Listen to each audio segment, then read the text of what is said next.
नमस्कार दर्शकों, आज हम बैकुंठ चौदस की कहानी सुनाऊंगी। कार्तिक के पूनम को बैकुंठ चौदस कहा जाता है।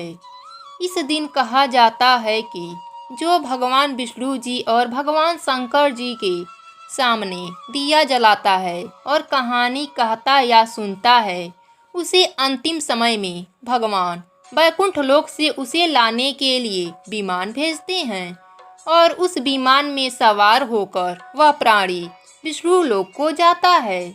सभी चाहते हैं कि हम मरने के बाद बैकुंठ लोक जाएं और वहाँ के सुखों को भोगें। तो आइए सुनते हैं बैकुंठ चौदस की कहानी। एक गांव में एक बुढ़िया माई रहती थी।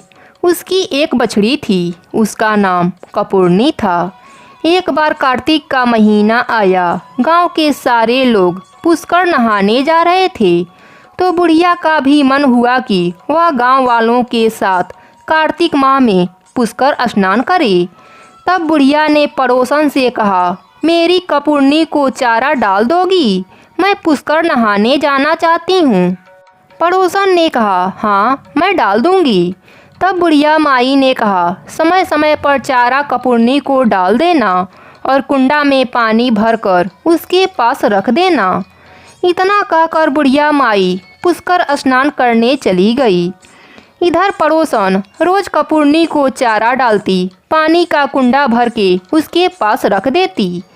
एक दिन पड़ोसन को ध्यान नहीं आया और कपूरनी को कुछ नहीं मिला। वह भूखों मरती। पानी का कुंडा भी गिर गया। पानी का कुंडा गिरने से उसका स्नान हो गया। भूखों मरती के वास हो गया और वह मर गई। उस दिन बैकुंठ चौदस थी, इसलिए वह बैकुंठ धाम को चली गई।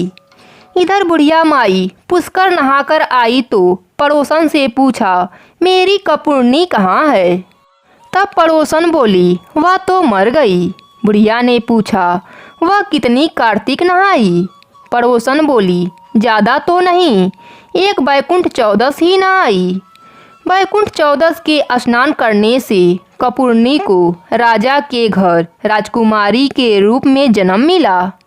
इसलिए महीना भर नहीं नहा सके तो चौदस को जरूर नहाना चाहिए, व्रत करना चाहिए, दीपक जलाना चाहिए और कथा कहानी सुनना चाहिए। बैकुंठ चौदस के स्नान करने से बैकुंठ धाम में वास मिलता है। इस दिन भगवान विष्णु जी और भगवान शंकर जी का एक साथ पूजा होती है।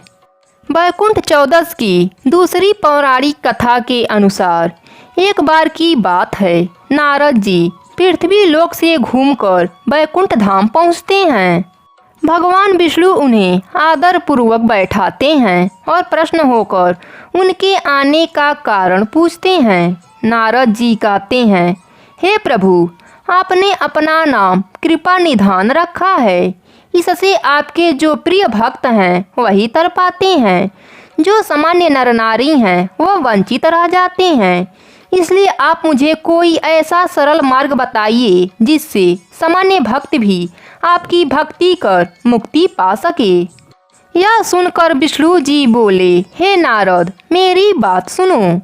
कार्तिक शुक्ल पक्ष की चौदस को जो नर नारी व्रत का पालन करेंगे और श्रद्धा भक्ति से मेरी पूजा अर्चना करेंगे, उनके लिए बैकुंठ के द्वार साक्षात खुले होंगे। इसके बाद विष्णु जी जय और विजय को बुलाते हैं और उन्हें चौदस को बैकुंठ के द्वार खुला रखने का आदेश देते हैं। भगवान विष्णु कहते हैं कि इस दिन जो भी भक्त मेरा थोड़ा सा भी नाम लेकर पूजन करेगा वह बैकुंठ धाम को प्राप्त होगा। जय हो भगवान विष्णु की।